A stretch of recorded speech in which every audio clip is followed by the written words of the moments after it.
Hit it. Good. Nick, Brandon Graham's going to set a... What? How nice of you, Jeff. He's in a holiday spirit. Giving mode.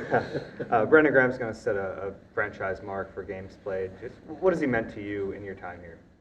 Man, he's a special player, special leader, special person. And so just to be able to step into an organization, and I always feel like I group all those guys together with those four guys that have been 10-year plus Eagles. Like, that's a unique situation, and just really helped my job as a head coach. Made it a lot more simple for not simple, I don't think that's the right way to say it, but like just helped me out in my transition from coming offense coordinator to a head coach because of the leader that he is, to have leaders like that. So he's awesome. He's unbelievable. Him being, in that first year, when he got hurt that first year, right, I missed him being around every day. And once he was healthy enough, he was around every day, and you could feel the difference. I mean, I could talk about him for a long time here, and I want to be respectful and answer everybody's questions I can. But man, he's a special guy. I saw him this summer somewhere down on the Jersey Shore, and he's like, "Hey, coach," we were at the same pool.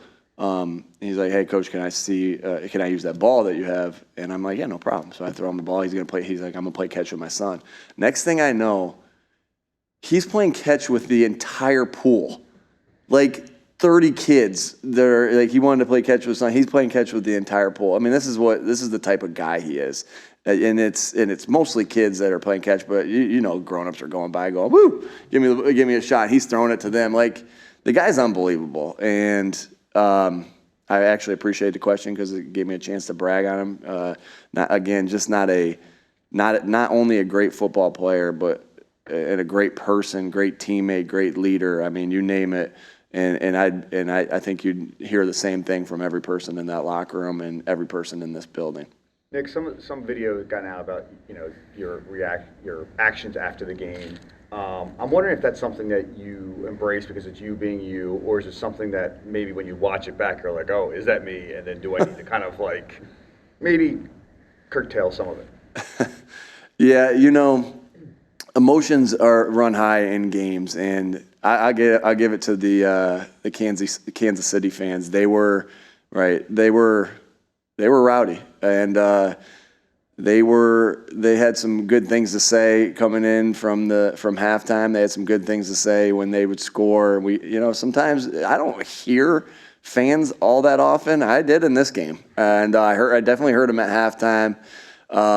And so I give them credit. They aren't Philly fans. They aren't as good as Philly fans, but I definitely heard a couple of things they were saying in the game. And so, hey, that's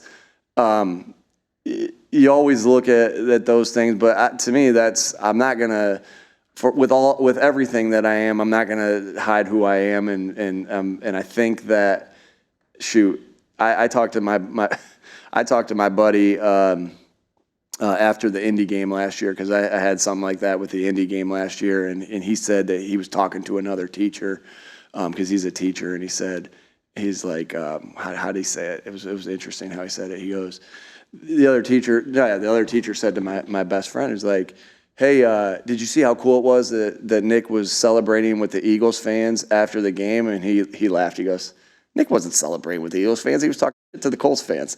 And he's like, he's been doing that since I've known him. This is who he is. And you know what? I think if you're somebody you're not, that gets seen through by everybody.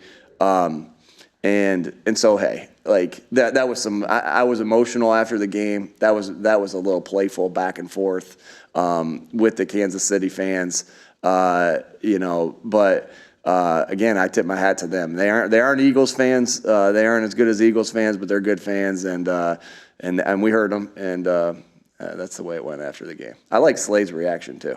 Hey Nick, when Avante went down, it was kind of assumed he'd be done for the year, but does he have a chance of coming back, especially if he gets to the playoffs and win the game? We'll see. Yeah, we'll see. He's working hard. He's working really hard to be able to. We'll see. That all depends on how I know he's going to put the hard work in. I know we got the best trainers and doctors and strength staff in the NFL. But sometimes it's just going to all be with the way the body reacts, and we'll see how that goes. I'd hate to put a timetable on him of that and say, hey, yeah, we're expecting him back, and then he doesn't make it, or vice versa. So day by day, we'll see. Do one Nick, more and then you we'll flip always it. talk about motivation, use it if it helps you, whether you're going back to Kansas City, playing Buffalo, if it helps you.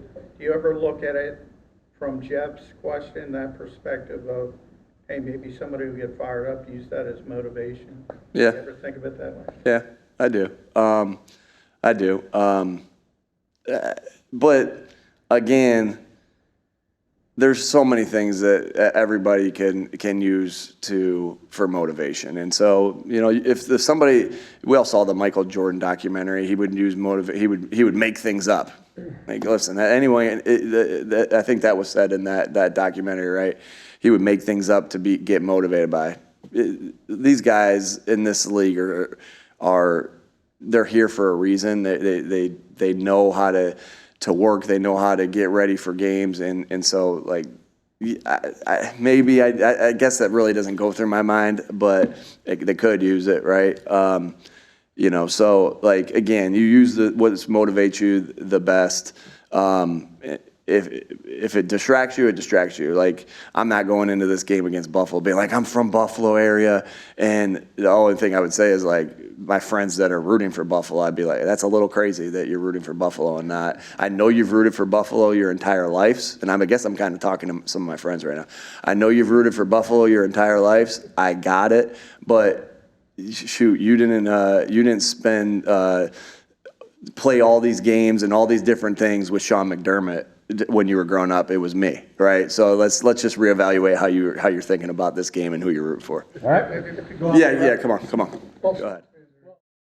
Any off the record? Yeah. Go ahead. I'll be quick on it.